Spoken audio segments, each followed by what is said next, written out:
Hello, Data Pros, and welcome back to another exciting video in our Databricks learning series. In our last videos, we covered how to ingest and transform data.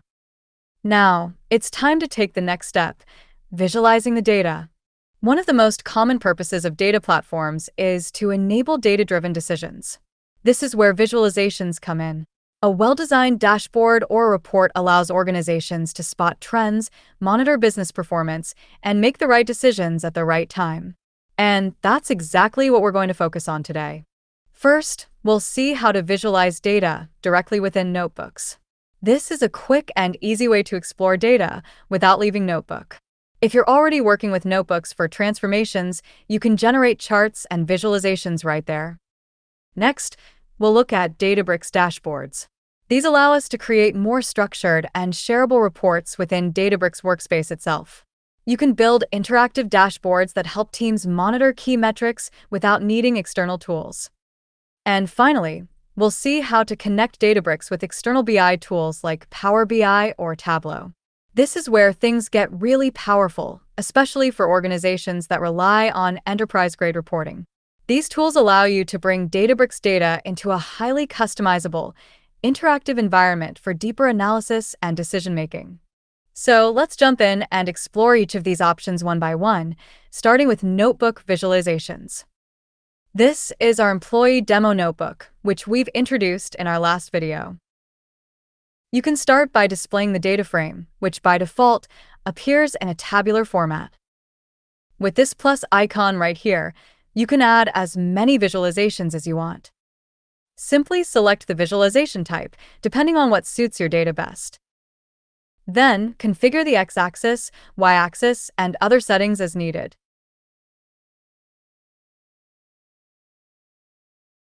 And just like that, you've got a nice visual representation of your data.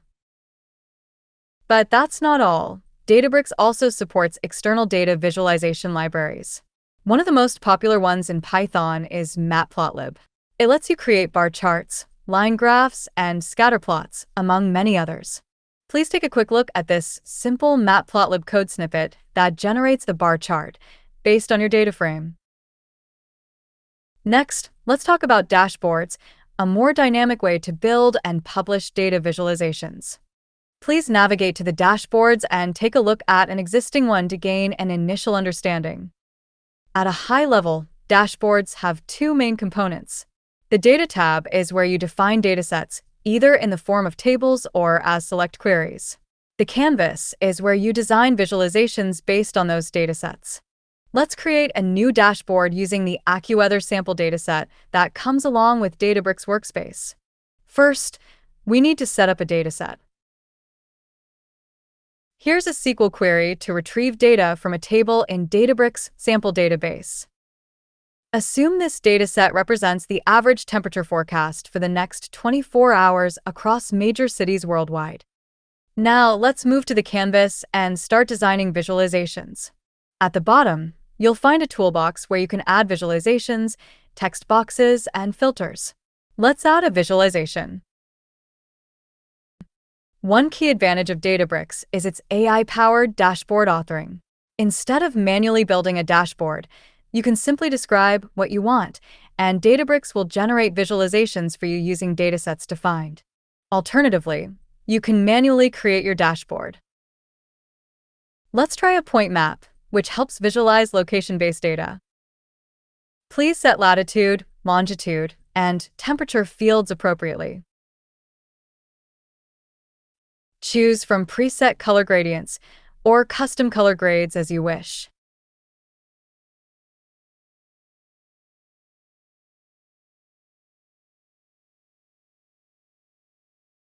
Once done, you can publish and share this dashboard with appropriate users. You have full control over who can view, run, and edit it. You can also schedule data refreshes for your dashboard as needed. If you're looking for a seamless way to build and publish visualizations within Databricks, dashboards are certainly worth exploring. And now, let's move on to our third option, external BI tools. Popular tools like Power BI, Tableau, and Looker are known for their advanced visualization and deep data analysis. The good news? They come pre-built with Databricks connectors, making integration super easy. All you need to do is supply some basic details, like the Databricks cluster URL, username, and password, and you're ready to explore and visualize your data effortlessly. Let's dive into Power BI and see this in action. First, create a new report and select Get Data. Search for Databricks and connect. If this is your first time connecting, you'll need to supply the workspace details. To get these, open Databricks and choose the compute you want to use, either a SQL warehouse or an all-purpose compute.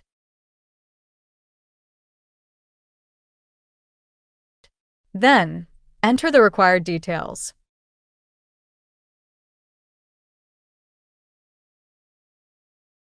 You can also provide additional details like the catalog name and database name.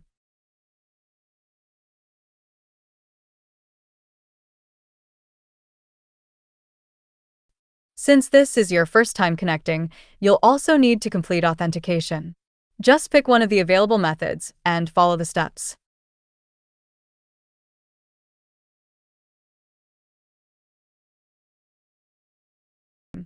If your cluster is turned off, Power BI will start it automatically, so this might take a moment.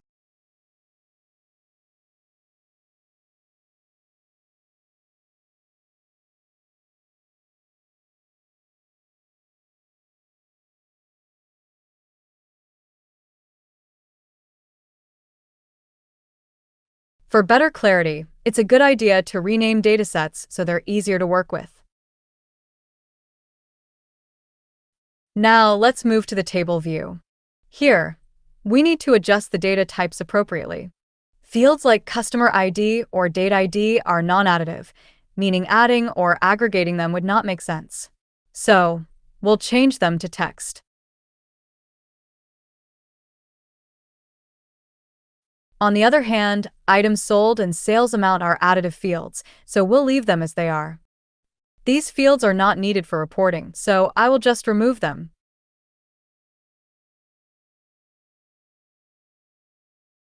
Next, let's switch to model view. Let's bring the fact table to the center for improved clarity. Here, we'll set up relationships between tables to ensure that when you use fields from different tables in your visualizations, Power BI can correctly join them in the background.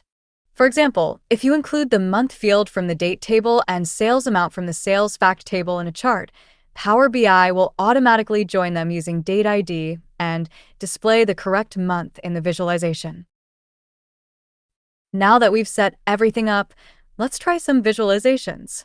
There's a lot you can do here, but let's keep it simple. I'm adding a bar chart to visualize total sales amount by product category.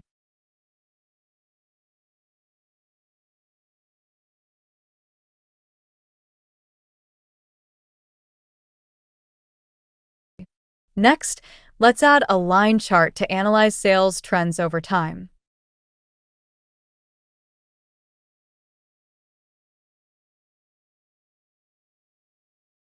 You can even add filters to slice and dice your visualizations on the fly.